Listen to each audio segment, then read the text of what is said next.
Konrad Curze, righteous executioner or victim of fate. Welcome back.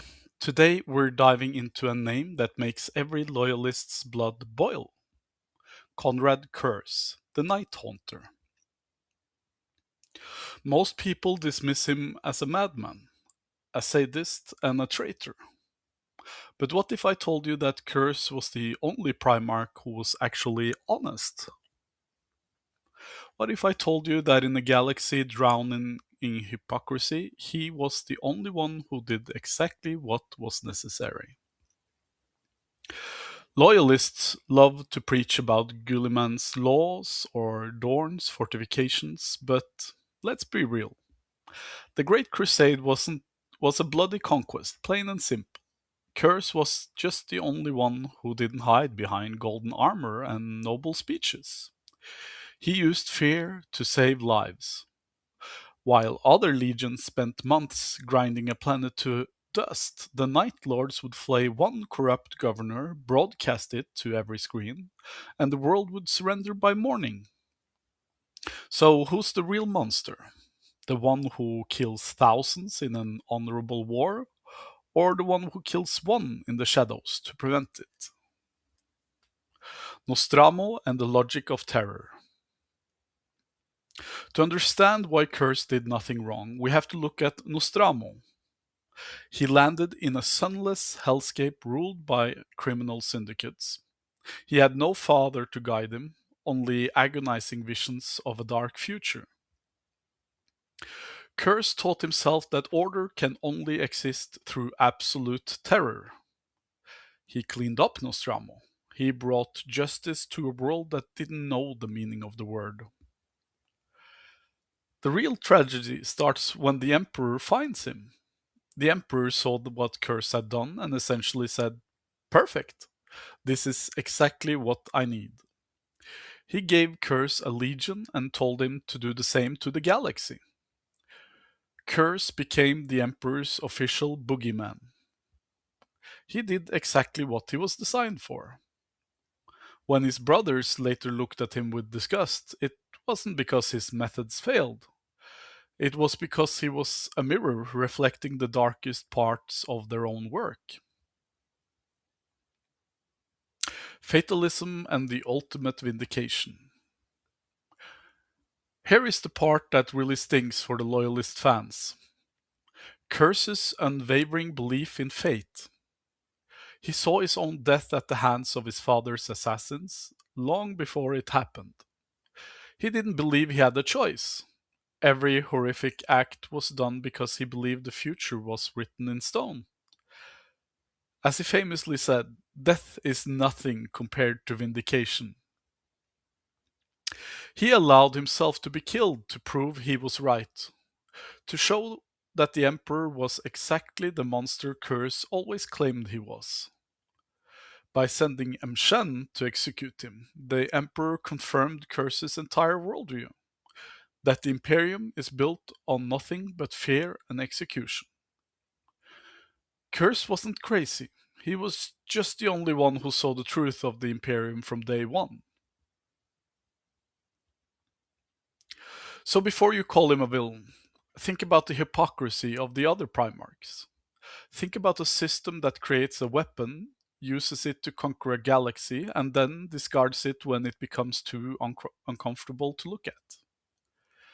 In today's episode, we're going to explore whether Curse was a tragic hero who carried the galaxy's sins on his shoulders, or if the Night Hunter did nothing wrong, is simply a truth loyalists are too weak to swallow.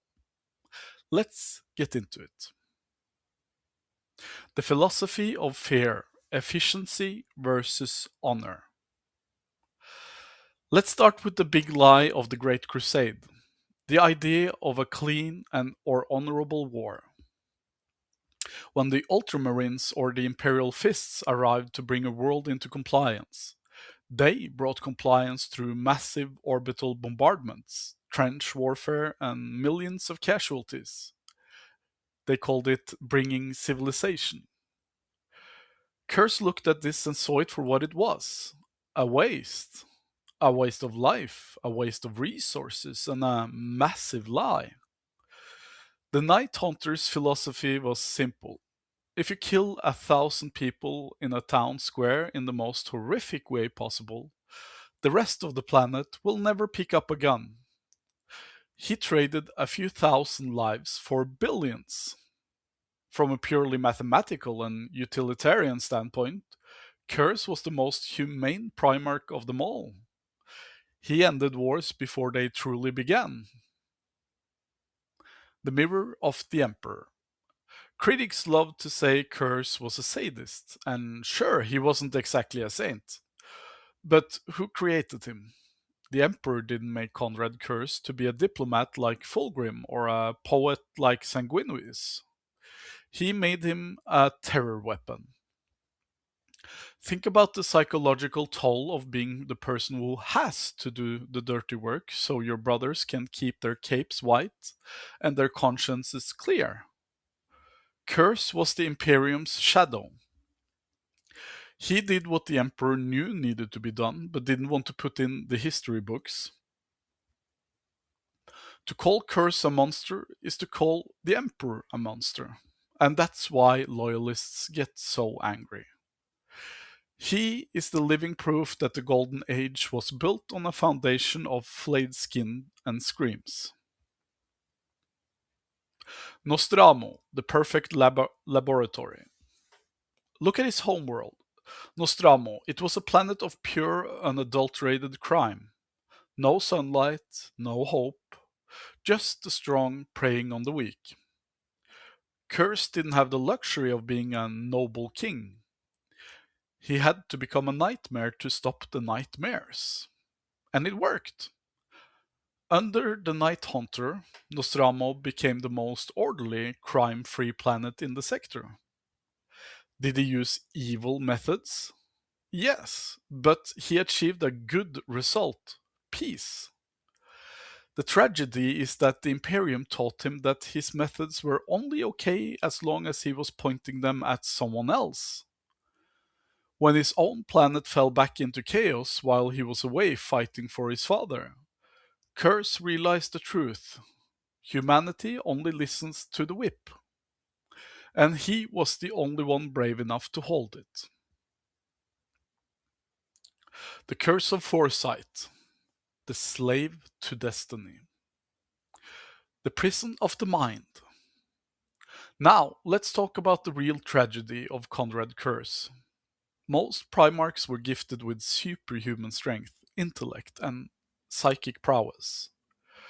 Curze was cursed with the future. But unlike Sanguinius, who saw the future as a series of possibilities, Curze saw it as an inescapable prison. Imagine every time you closed your eyes, you saw the worst possible outcome. You saw your city burning, you saw your brothers betraying each other, and you saw your own father's assassin standing over you. For Curse, the future wasn't something to be changed. It was a script that had already been written. This is where the did nothing wrong arguments get its real weight. How can you judge a man for his actions if he truly believes he has no choice? The self-fulfilling prophecy. This is where loyalists get smug. They say, oh, he just chose the darkest path because he was weak. But was he? Curse lived in a state of constant mental torture. He saw the Horus heresy coming before Horus even knew what chaos was. He saw the Imperium's decay into a stagnant corpse-worshipping nightmare. His descent into madness wasn't just because he liked killing. It was because he was trying to justify his visions. If he could prove that the visions were true, then he wasn't a monster. He was just a witness. He needed the future to be dark, because if it wasn't, then all the blood on his hands was for nothing. He was a man desperately trying to prove that he was a victim of fate rather than a villain of his own making.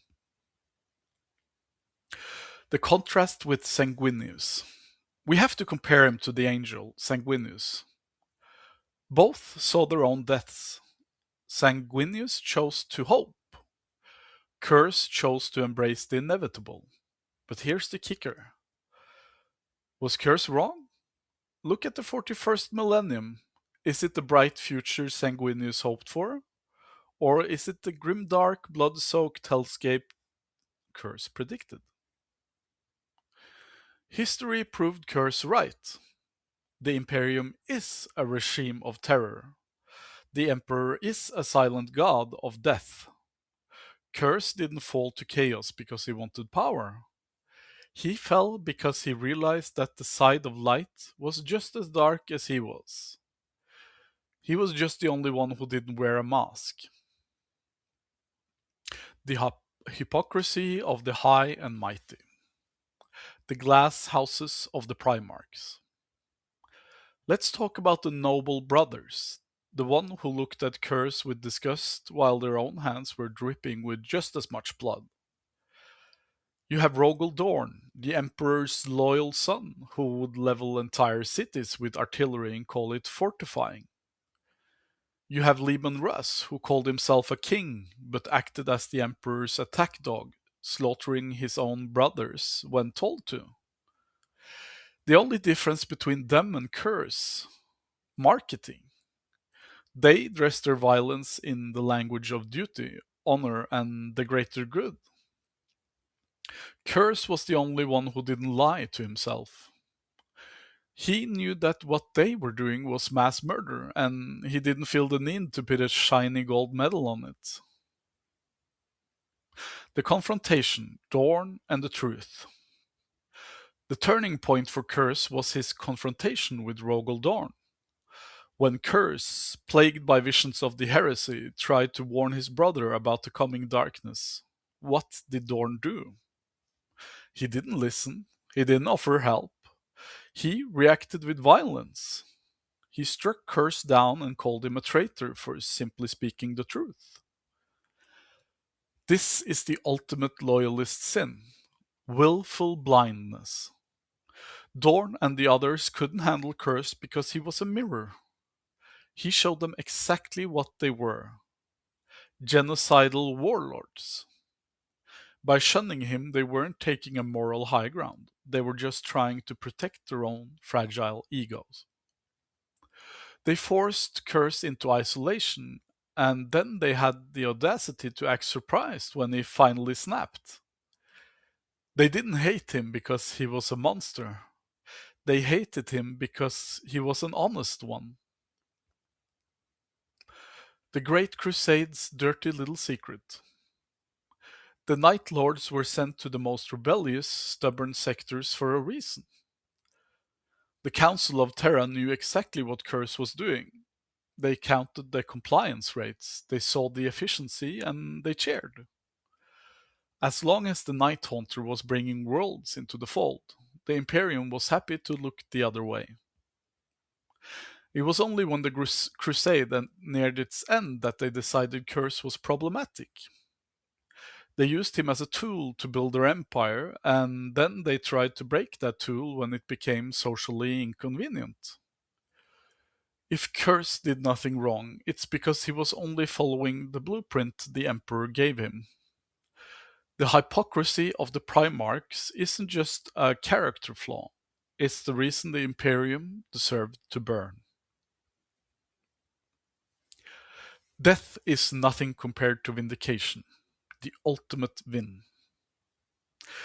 The choice of the assassin. Let's look at the final act of Konrad Curze.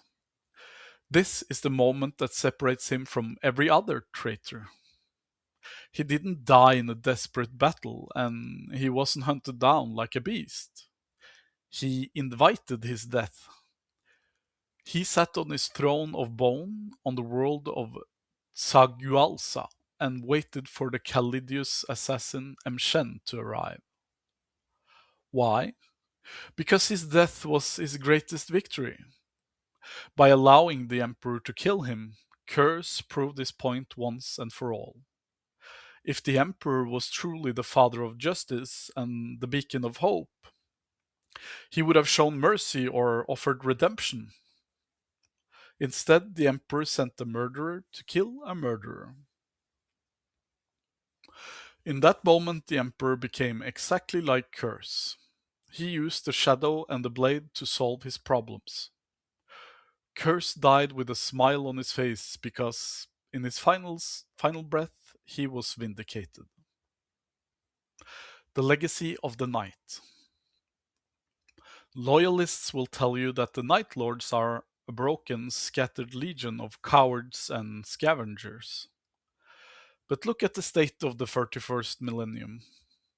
The entire Imperium of man has become a machine of fear.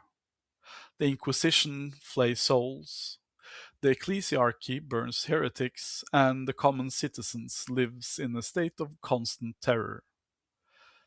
Does that sound familiar? It should.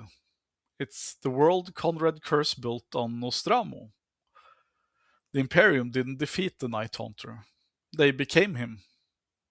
Every time a citizen of the Imperium cowers in the shadow of a cathedral, Curse's ghost is laughing.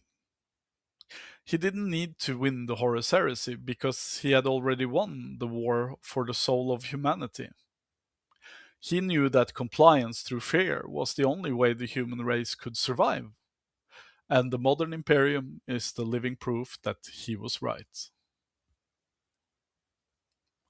So, did Konrad Curze do nothing wrong? If his goal was to be a loyal son, then he failed. But if his goal was to expose the lie of the Great Crusade, to reveal the hypocrisy of his brothers, and to show that the Emperor's golden dream was always a nightmare in disguise, then he was the most successful Primarch of them all. He was a monster, yes, but he was the monster the Imperium deserved, the monster they created, and ultimately the only one who had the courage to die for the truth. Death is nothing compared to vindication, and in the end, Konrad Curze was more right than any of us want to admit. So, we've laid it all out. We've looked at the efficiency of his terror, the prison of his foresight, the hypocrisy of his brothers, and his final smiling vindication. You might still hate him. You might still think he was just a broken sadist who deserved his end. And in many ways, you'd be right. But here's the uncomfortable truth you have to take with you. Konrad Curze never claimed to be a hero. He never asked for your state statues or your prayers. He only asked for one thing: honesty. He wanted the Imperium to admit what it was. And 10,000 years later, as the Inquisition purges entire systems and the High Lords rule through shadow and blood, it's clear that Curze didn't lose. He just arrived early. I can already hear the loyalist fans typing their manifestos about the greater good and imperial necessity from here, but before you hit send, ask yourself, if Gilliman is the brain of the Imperium and Dorn is the fist, isn't Curse the heart? Isn't the raw, honest reality of what it takes to hold a dying empire together? Let me know what you think. Was Curse a monster of his own making, or was he simply the only one brave enough to do the Emperor's dirty work without making excuses? Is the Night Haunter did nothing wrong a meme, or is it the most honest statement in Warhammer 40,000? Thanks for sticking with me through this dive into the darkness of the 8th Legion. If you enjoyed this, look at the more misunderstood side of the heresy. Make sure to like and subscribe. We have plenty more heretical truths to uncover. And remember, the shadows are always watching. Ave Dominus Nox. I'll see you in the next one.